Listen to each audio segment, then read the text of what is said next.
My name is Roger, and I'm originally from New Zealand, and I came to Australia in 1974. I was 22, I think, nearly 22. I came here to work and also to stop drinking because I left school when I was 14, and I'd nearly 7 years of just drinking solid.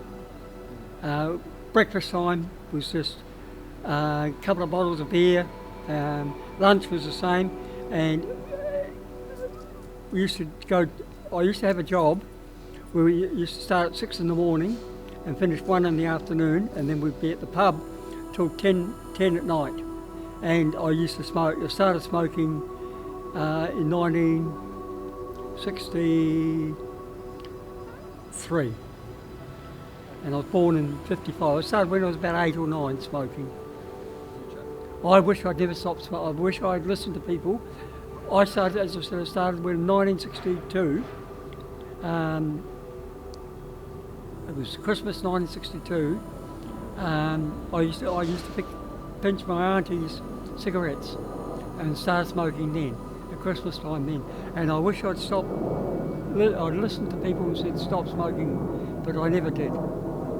Originally why I came to Australia was because I wanted to stop drinking, and also I got disqualified for driving for 10 years, for drink driving. And I got 12 months jail for it because that was my third offence, and also 9 times driving while disqualified. And I wanted to stop drinking, and that's why I came to Australia in the long run there. I went to Western Australia and went and worked in one of the mining camps for 3 years, and then I came out of there with a shitload of money, and then I just travelled around Australia, and I ended up in Sydney here in 1979, and then I was here for 2 years. Then I went to Adelaide, and I slept on the streets in Adelaide for 7 months. Then I got started working for the Salvation Army as a volunteer, and I did 9 years of volunteer work for the Salvation Army. And then I got a job with the Adelaide City Council, and I was there for 12 years, and then I got one of the first people to ever get sacked from the Adelaide City Council, because I've always been a great believer in recycling stuff, and unfortunately this pub, which was owned by the motorcycle gang in Adelaide, they used to have a vendetta against the council because they were always getting tickets, and the pub was always getting tickets. And they threw out a lot of stuff, and I took some of the stuff. And I asked the guy about taking it, and he said to me, yes, you can take it because they're only going to throw it out. So I did. But they then turned around and said that the guy who told me to take it didn't have the authority to tell me to take it, so they charged me with theft. And I got off that, but I still got sacked from the Adelaide City Council. And best thing that ever happened was 4 months later, the pub shut down and never reopened for 7 years. And the council, they got duped into paying $30,000 for the stuff that I took, because it was bugger all, you know, but they paid $30,000 for it. I had an operation on my legs, from here down to the bottom of my legs, because I was smoking too much, and I'd started drinking again. And what had happened is my arteries got blocked in my legs. So they told me, give up smoking, give up drinking, and they'd operate on my legs. But I had to wait 4 months before they operated. Then they buggered it up.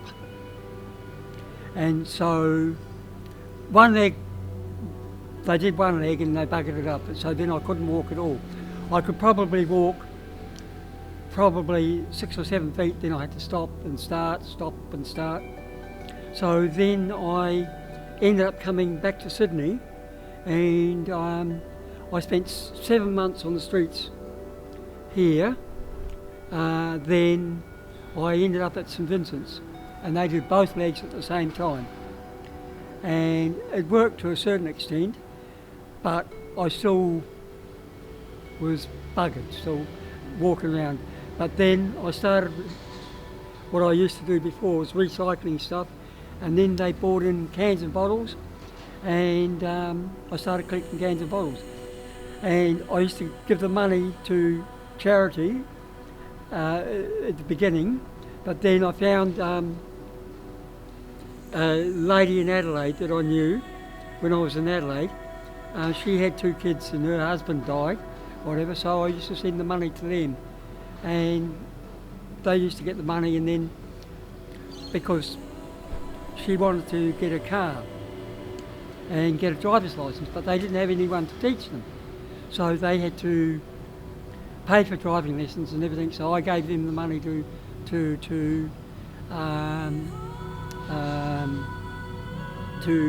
go for driving lessons and everything else like that, because over in South Australia you have to go for 5 driving lessons before you can get your driver's licence. And then that was it. Then I started just helping around here, and I was helping them in doing the books and then in the kitchen, and then that was about it. Most challenging thing was trying to keep clean and tidy. You know, washing was the problem, because I'm one of these people that I used to try and keep clean and tidy. That way they left you alone. If you see people running around the streets now and they look dirty and especially if they wear white clothes, people tend to more draw attention to yourself.